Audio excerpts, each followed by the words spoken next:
გურჯაანის ღია პირველობა ჭადრაკში ტურნირში 40 მონაწილე ასპარეზობდა, ფინალში კი 16 საუკეთესო მოჭადრაკე დაუპირისპირდა ერთმანეთს. შეჯიბრში საქართველოს უძლიერესი სპორტსმენები იღებდნენ მონაწილეობას. ტურნირი შვეიცარიული სისტემით 9 ტურად ჩატარდა. დღეს ვატარებთ გურჯაანის ღია პირველობას ჭადრაკში. ძალიან საინტერესო თბილისის ტურნირი.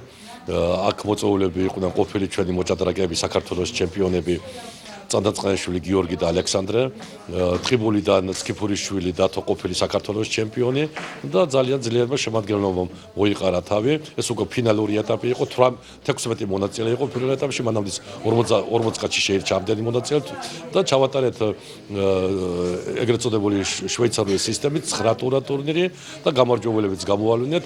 როგორც მოსალოდნელი იყო პირველობა არავის დაუთმო წანაწყაშვილმა ალექსანდრემ, ყოფილი საქართველოს ჩემპიონი 20 წლის ასაკში, მეორე ადგილზე გავიდა გიორგი წანაწყაიშვილი, ხოლო მესამე ადგილზე წილატყდა ამ ჭადრაკის კლუბის მასწავლებელს ვანო მინდორაშვილს. ასევე კარგი შთაბეჭდილება დატოვა მეხუთე ადგილზე გავიდა სტომარი ჩვენი სკიფურიშვილი დავითი და მან ნორმალურად ითამაშა.